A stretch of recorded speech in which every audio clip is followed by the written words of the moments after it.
If you are willing, I would like to perform for you. In early 12, as the tree's shade reached the Pacific shore, it bathed the coast of Ash in tales of yore. Gorlock and Kralos, ogres strong and bold, raided battle for the ring as the stories foretold. Monsters gathered, rotten and dagger among, and I, your narrator, under the sickle moon sung. Coast to coast, the shadows of the great canopy traveled, growing into a tree so wild it could not be handled. It crossed borders and ventured far north, where the tundra is frozen, too cold for a dwarf. There, a cold hardy seed planted its roots, slowly carving its way into the frozen ground, deep below your boots. With the canopy that size, an explosion of life is inevitable. From 14 to 17, the age of the Grick was questionable. The gates of old had finally cracked. Vidar, Siren, Deep One came into being. Whack. This era was marked by growth and change. Many monsters were born, and nothing would ever be the same. For it seemed out west that monsters outnumbered Gricks, and the table had flipped. Did counterculture become the culture? Or was it clear that having fun is more important than winning, I fear? The Great Plague raged from 20 to 23, spelling the end of the game for many. Yet from the shadows, old tales found light, proving the age of monsters was in sight. Thus, it comes as no surprise to me that the trolls have returned, claiming the age to be. Kodite, up north, calls many to his flag, ready to march forth with a mighty brag. The tree of monsterdom now covers the game. What started as a small seed grew into fame. In the hearts of young friends, it began to expand, becoming a living history as old as I am. Stories with time grow into legends and myths. What was once told fire-lit now deeply persists, with rippling effects, reminding us true that the stories live on because of me and all of you. So, listen well to the song the sands sing and the stories I tell. Remember the importance of friends, fun, and laughter. Don't take yourself so fucking seriously. We all have things to master. It's just a game. And also, it's not. And that is the beauty of what we've got. It's 30 years old, this monsterdom thing. I cannot wait to see what the future will bring. Thank you.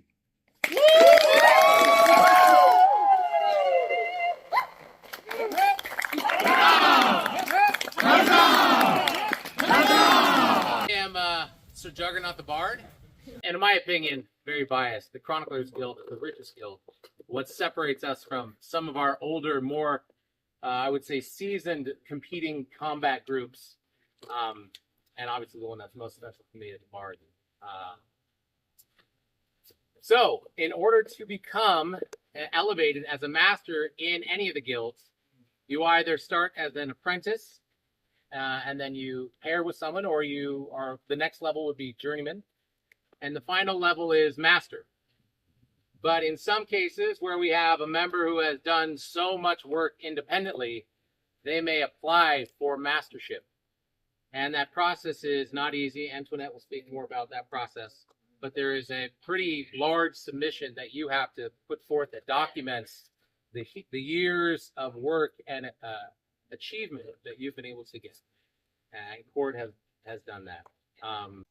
So I want to say a few words. I met Cord sort of on my second journey in Belegarth in Norcalia.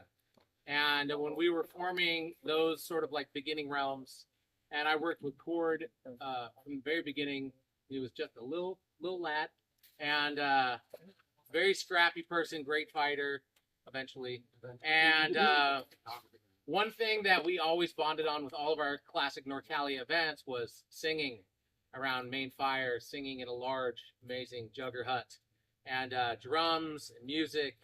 and storytelling, and Cord has always been there, right there with me, promoting that culture, teaching people to sing, getting them to do dances, getting them involved in owning their characters, the backstory of their characters, you know, hosting live events to help people who maybe didn't feel like the fighting field was their first place that they felt like they belonged, but still wanted to be part of the community, so they still have a feeling of belonging. And Cord has been someone who I think has been huge in that, and honored to be my friend. I've known him, you know, since those Norcalia days, before the Norcalia days, and it is an honor for me to see you have grown so far, and wonderful to see you back in faraway lands. Love you so much. I am a member of the Chroniclers Guild and tonight, but I do want to turn it over to Mr. Gorg, who wants to speak about sort of this second part of Cord's life that I have not really been a part of since he came here. Hi, Gorg. Hello. I've created a script to kind of get me back on track after I inevitably gear up. The highest honor within the Chroniclers Guild, which aims to maintain and preserve the history and culture of Belegarth, specifically for Cord and storytelling. I've known of Cord for many years through the business and Facebook perusing, but an entire country separated us as he was in Cali and myself in Florida. At that time, it was not in the cards for us to cross paths, but as fate would have it, he would move to my hometown many years later. Cord came at exactly the right time. Not only for us, but for him as well. For through some players having moved out of town, and just life happening, the realm of the ancient dwarf needed help. Little did we know a Warmaster was sent by Belegarth to aid in the revival of the once great realm. You see, Cord is also a Warmaster, a drop pod, someone trained to start or revive a realm anywhere in the world. And Belegarth saw fit to send us this aid. Cord needed a purpose. Through life and moving and hardships, Cord had wondered if there was still a place for him in this game. And boy, did he find it. Cord needed more stories. Since then, it's already happening. It's okay, me too. Since then, with the aid of Bourbon, they have rebuilt the realm, and I host a dozen or so more fighters every week. A lot of them new. They have set up realm trials, a thing we never had in the past, and even host smaller midweek practices on occasion. They took a realm gasping for air and gave it GPR, Goblyn Pulmonary Resuscitation. And Cord has taken Bourbon under his wing as his apprentice, and the fire I've seen in Bourbon has never shined as bright. Amen. Amen. Cord inspires me. I met Cord officially within the past couple of years, and we have deepened our relationship within the past year. I'm glad that we have. As I've had the good fortune to get to know this man, I've found we are more alike than I would have ever guessed. You see, Cord is a storyteller, one of the best there is. He takes the fights and times that we have at events and online and transforms them into lore, into unique tales of prowess, genesis, origin stories, conflict overcoming, and gives reason to the rhyme. You see, much like D&D and any other tabletop game we play, without the story, aren't we all just rolling dice for no reason? Amen. What fun is that? And what story would be there to tell or to be worth remembering?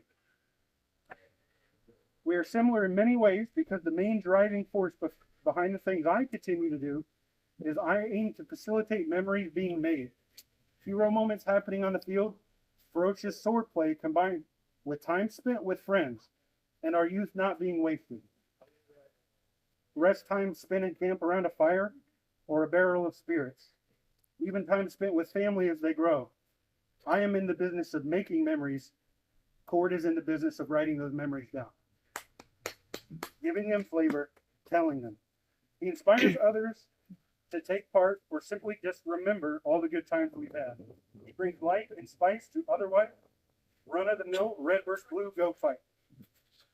Cord is unique in the fact that as he is on both ends of these tales, as he helps create the means in which to act them out, and then masterfully pens the inscriptions upon the tablet that retells their happenings again.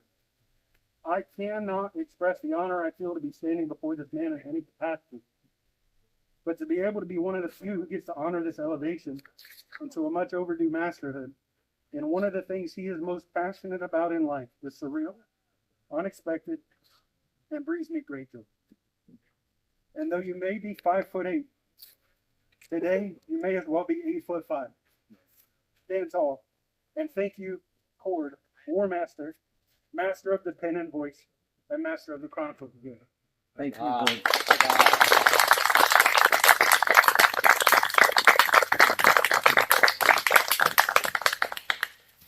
Dragoon Anttionette. And so we started the Chroniclers Guild. And I went, hey, Cord, do you want to do this thing? Because I can't do both these things. And so he went, okay, cool, let's do this thing. And now we actually have people, and we're connecting apprentices with mentors and elevating Cord, and then Juggy, and then I don't know who's happening after that. Flint somewhere. Things are happening now when they weren't. And that's also pushed the other two guilds to start doing things. So Cord didn't apprentice to anyone. He went, okay, I want to do this thing, but it would be awkward for me to apprentice to me, essentially, because that would have been what it was. And I went, okay, well, pick a project, do the project, hand it in, and we'll vote, because that's how it happened. And that's what he did. And Cord exemplifies what it means to bring history to life. The work he did on his master's project combines decades worth of social history of our community. While I know Cord loves oral storytelling traditions, having this written down means that people who aren't here, or who aren't in Florida, or who don't get to see Cord at events, are going to get to experience that monster growth story. People who don't know where monsterdom in their area came from are going to be able to find that out. The project was massive. Yeah. Cord spent hours searching for and interviewing members of our community who are long since retired, who may or may not have forms of communication that we're used to using. So, like, some people don't have Facebook or Instagram, and so finding those people was hard. One of them sitting on the ground over here. Yeah, that was tough. And Cord's work and dedication to that progress resulted in something the Chroniclers guild voted on and decided, or the mentors that are filling up our master spots right now, decided was master level lore and history keeping. He did an amazing job, and it is an amazing poem. Probably would be considered an epic poem, as it's huge, in creating that story of where monsterdom came from, how it grew from where it started into different areas, including my own up in the middle of the XC Tundra, where there are more monsters than humans now. I don't particularly agree with that, but okay. Switch. Hey, come back here, sister. Alright, Zeldrine, beat me up. So, when this one decided to say, hey, you should talk about Cord and Warmasters and whatnot, just give a short speech, and reminisce. And like, but Cord's always been short, so that was easy. I've known Cord for God forever. Yeah. When he was the tiny boy. Still am. No, I did. And then I lost it. Back on. I've watched him grow from just a kid that we worked jumping together for a number of years, and then blossomed, and when Sumatai decided that he wanted to go down our own path of monsterdom, he really took it off. And now, Cord doesn't just embody what a Warmaster is. Not just somebody who can go and smack on the field and is good at making war. He's a master of war. But he also makes you want to do it. I don't know of anybody else who's like, will just post randomly on the internet and be like, hey, I want to talk about Goblin story time. It's going to be at this time. Come listen. And if you don't listen to those, missing out. Or ask him questions whenever he wants them to have him ask you for random ass questions. Great fun. Great fun. He makes you want to be a part of the culture. You want to be part of the group, and why you want to be here. You want to come meet him and understand who he is and why he's here. Why do you keep doing it? Why and why and why? Because you can effectively. I don't know. Yeah. Because you can effectively use an automaton as a war tool. Embodies why you want to be here. I come because I want to see him. I want to be around him. He draws people in. He knows how to make this be fun and remind us that this is a game, but it doesn't have. But it can be more than that. It's not rolling dice on the field. He wants to be part of it, and he draws that out. He writes it down, drawing the Warmasters out from more than just, I can kick you over. You wrote it? You can, by the way. And has. Many, many, many, many times. To, oh no, what does it mean? What does it mean? You'll always see me in red. Because an orc, red goes, especially Warhammer. There was Warhammer party game. Red goes fast. My sword is red. I wear red. I am fast. Why? Because he wanted me to. He asked me why. Why do you do that? I'm always proud to be challenged. And I'm like, oh yeah, I don't embody a monster. He does. He just doesn't look like it. Yeah.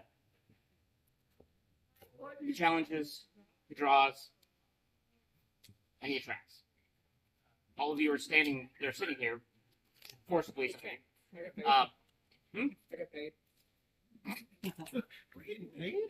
Wait. No, I didn't pay nobody. That was a bribe, not mine. You're all here because he's here. I'm proud of you.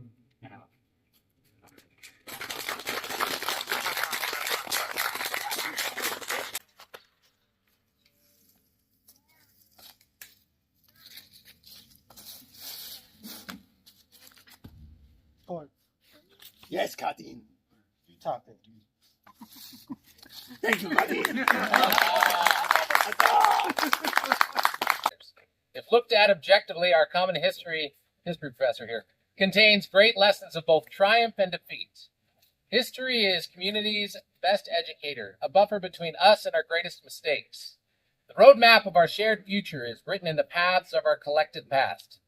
If history is our greatest resource, then stories are our greatest weapon. A wise nobleman once said, "It is not armies, gold, or flags that unites people, but stories." There's nothing in the world more powerful than a good story. Nothing can stop it. No enemy can defeat it. Stories are how we come to terms with our history. In the telling, our past is remembered, our wrongs righted, and our very being is transformed from more than mere mortals into ideas. We become symbols for our community. As a man, or in Court's case, a goblin, we are but flesh and blood. We can be ignored, we can be destroyed, but as symbols, we can be incorruptible, we can be everlasting. Court has wandered many paths and earned many accolades. He was wandered through shadows, sat at the foot of the volcano, and delved into the deepest swamps. He has been transformed by his gods and given power and title to wield in their name. Over his wanderings, Cord has come to realize the power of history and the sharp, unbreaking blade of story. Cord wields these like a surgeon, removing maladies and healing the community. It is fitting, then, that we name him our first master of our youngest guild, that we place upon his shoulders the hooded mantle and place in his hands the caretaking of our stories. For who else could use them with such God's ordained skill? Cord, these last words are for you, but I say them here publicly. You have been given honors and awards before, but always they were on someone else's path. Here now, with Belegarth's history as your guide, you forge a clean path. Over hill, around vast waters, and through densest forest, you must now go and take the light of our collective experience with you.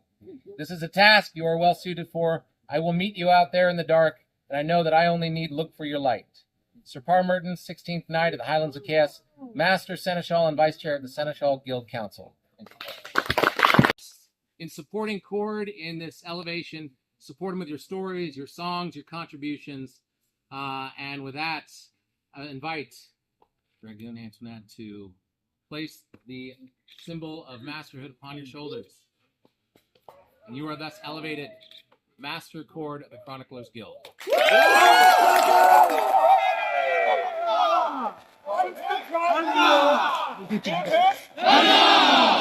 Unsurprisingly, I have words.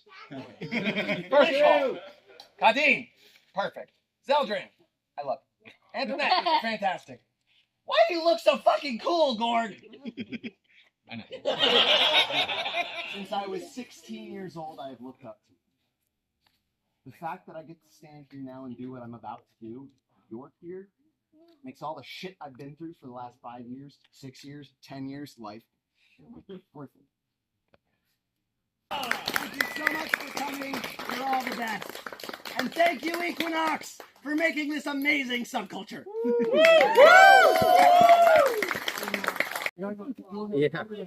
Hi. Hey, I'm Lady G. Could you tell me who you are? can I come back on camera in a minute? Or I guess not. Sure. No. I'm just that mean. Could you tell me why you're crying? Cord did it to me. Cord did it to you. It's this Cord's fault. I mean, absolutely. He sprayed me with the juice. We could blame a lot of things on him. And then the acid ate out my skull. And now my skull, my brain skull is leaking out of my eye holes. God. Do my makeup. Do my makeup. Yeah. Make me look good. Make me look epic. And dangerous. And terrifying. So, I know he just told the story, but could you tell me your story real briefly? Like, what is your name? Oh, my what brings my you name is Kudzu. And How do you spell that? Kudzu. Oh, I thought it was THAT. No, it's Kudzu, like the vine. Like the vine that grows on the things. Yeah, I'm just a goblin. I don't know. I'm just fodder, you know. I'm ready to throw myself into the wood chipper of the front lines. Yeah. And just dive on the spears, and then they can just catapult me over there. I think I'm done. This is the end. You flipped to the end of the book. How did you meet Cord? I just met Cord today. Today? Yeah, today. Really? Yeah. He speaks of you so highly. I've known Cord online. We talk. Oh. Does that count? I think so. We talked online for a number of years. Yeah? And, but I just met him for real today. For real? Yeah, it turns out he's everything I thought he might be. I like him. I was like skeptical a little bit. Yeah. Because I mean, usually when something's too good to be true, it's too good to be true. I agree. Sometimes you get surprised when something's what it says on the tin. Yeah. They're like, oh, this guy, And he was like, he asked me questions. I was like, does he care about this stuff? I guess so. Because he cares. Mm-hmm.